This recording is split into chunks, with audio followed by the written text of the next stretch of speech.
Miss Ebony K. Williams. We are all familiar with her. She's pregnant. She's pregnant. I guess it must have happened a couple of days ago when the news dropped. I just found out. I was quite surprised. I wasn't paying attention when she said she was doing something with her eggs, but a lot of folks have. So she had, this is what the news said, and she also, I'll give you a little bit more context, but it says the housewife, which is Ebony K. Williams, so she shared that she is pregnant with her first baby. So this is her first baby, a girl due in August, whom she conceived through vitro, I don't know how you pronounce it, fertilization, IVF. Anybody who's gone through IVF or attempted IVF would tell you so many things have to go right for the final result of this journey to be a baby. Ebony 40 told People in an interview published June 5th, that's why I called this my remarkable miracle, because it really does feel like I've been the recipient of some very enormous favor from God above. The news come 2 years after the equal justice with Judge Ebony K. Williams started beginning her fertility journey, where she was using her frozen eggs, sperm donation, and IVF. And she did her egg retrieval at 34. Ebony admitted that she wasn't sure when or if she would use her eggs. The reason why I want to bring this up, because it's Ebony K. Williams, of course. You know, some folks voted that they want to hear a little bit of celebrity news, but also we often have these discussions about fathers not being present in the home.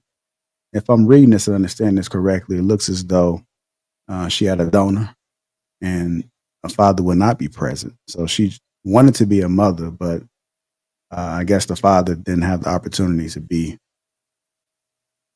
a participant. Just I want to say random, but a sperm donor of her choice. So let's open this up for discussion. What are you guys' thoughts about this and how this plays out into reality? And we already have a problem with fathers being in the house now.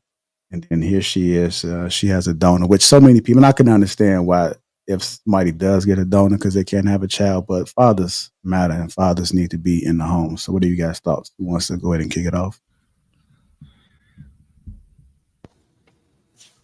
I guess I'll go then if nobody wants to say nothing. So I think we all got a biological imperative, and that's to pass your DNA on to the next generation. I think that she really, really felt the need to do that because she's reaching the age where it was going to seem to be impossible, or she may not have had kids and she didn't have no options. I think that maybe she should have figured out a way to get a man before she decided to have a child, because that child is guaranteed not to have a father. Figure that's a biological father. She may find a stepdad down the line. I'm not sure, but I think this is a mistake. Like a lot of the kids I used to mentor, I could tell the ones who started out without a father, whose father left, and who just lost, and the ones who lost hope, they all had the same type of eyes. It's something that having the love of your parents provides you.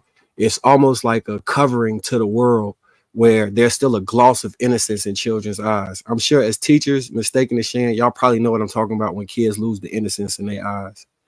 And it just seemed like they hopeless. Y'all ain't never seen no kids like that? Yes, no, maybe so. But what are you saying the reason is for, though? So it could be from trauma. It could be from not feeling loved. It could be from not having a parent there. It could be from being disappointed by the parent that you had. It could be from the parent leaving. It could be from feeling like you're missing out on what other people have. It's a lot of reasons that occurs. And to bring a child into this world with no father, it's almost like you're missing half the equation just out the gate before you factor in anything else. Now, do she have plenty of resources that she can do maybe some of the things that are You got to necessary? take Mike Marcus. You say what? You're sounding muffled. The Amazon mic.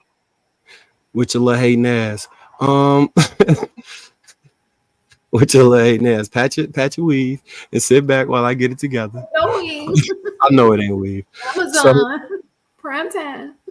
You gotta go to that Black Beauty Supply. That way you can get the weave that. All right, but like I was saying, I know that's your hair. I know that's your hair. So, yeah, I just feel like it's not a good look for that child. My father had passed away when I was real young, and even though I wasn't left as a child, it left me needing something that I wasn't able to get. the same way somebody with their father could get. And I think it's a disservice. Unless you grew up without a parent or parents, it's hard really to quantify how big of a thing that is, but it's actually huge. Okay.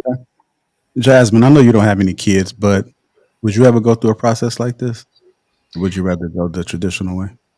I mean, I would prefer to go the traditional way, but sometimes that's just not in the cards for some people. Like some people just can't give birth naturally, like they have, uterine issues and such, and they have to go the in vitro way. And then some people are just not desirable partners or mates, so they just can't find someone that makes sense for them. And I'd rather not force a relationship just to have a child than to just go my whole life without having one. So if that was something that I know I wanted, well, she probably just like, I want a child. I'm terrible at finding a man right now. I'm terrible at keeping a man. I'm very argumentative, and that's not a great trait for men that men like right now and stuff. So she probably just was struggling, and then versus her just saying, what, let me just find anyone to be with. How about I just take the journey of being a mom, which is something that she can totally do by herself. And that just because a dad won't physically be in the house don't mean there won't be like other male representatives in this child's life, like pastors, teachers, coaches, anyone. Like, there can be other men that are influential in this child's life other than a father figure. All right. So I kind of want to be optimistic about this, right? Jazz, you're on to something, and I definitely want to go that route. I don't think Ebony K. Williams is someone who should co-parent. I don't think that she's someone who should be in a long-term relationship. I think that some of us just aren't suitable for long-term relationships, and she's likely one of them, just from everything that I've seen, right? And it doesn't mean that it's the end of the world just because she's going to be by herself. If we looked at Barack Obama, if we looked at Jay-Z, LeBron James, they're all extremely successful, well-to-do men now, and they're all products of a single-parent home. So it's not impossible for you to make it. Statistics say that it's not as likely, sure, but let's just hope that she has the resources and takes the time to do whatever she can and does kind of try to put some type of positive role models in the child's life, although I think it'll be difficult for her to get along with men in general. I think just her disdain for men and how much men don't really like her is going to be a problem. So she might be on her own, but she was running out of time. So this was, I guess, her version of a buzzer beater. And she, being that she's not in a relationship with anyone, she's able to make this choice on her own. It's her right. Technology allows her to. Let her go ahead and do it. She wanted to, like you said, Marcus, she wanted to continue her legacy. She wanted to have that offspring. And that's the way that she chose to do it. And being that she's by herself, she didn't have to consult with anybody. So that's her prerogative if that's what she wants to do. Hopefully she is a good parent. At least we know she'll have the resources. I would imagine the child will be educated. There's going to be certain things that they're going to have to work harder at. Hopefully, I think she did say it was a girl, right? So they need fathers too. But at least I think she would probably do a better job if she had a little girl than if she had a son. In my opinion, just my opinion. But I want to be optimistic about it because, I mean, this is a reality for a lot of women, and this is probably going to become more common. I think it's only going to get easier. I think it's going to be cheaper once other countries start to offer this type of treatment. Then the price is going to drop substantially, and this might be the new normal pretty soon. A lot of us aren't really looking at that picture, but this might be the new normal because it's so bad, and I don't feel like we hit the bottom yet with the relationships. Men and women really don't like each other anymore in general. And we see it. We see it on the internet, and we see it in real life. We see it when we walk past females and they just kind of walk away from you or try not to make eye contact when you just want to say good morning and you're not trying to holler at them, right?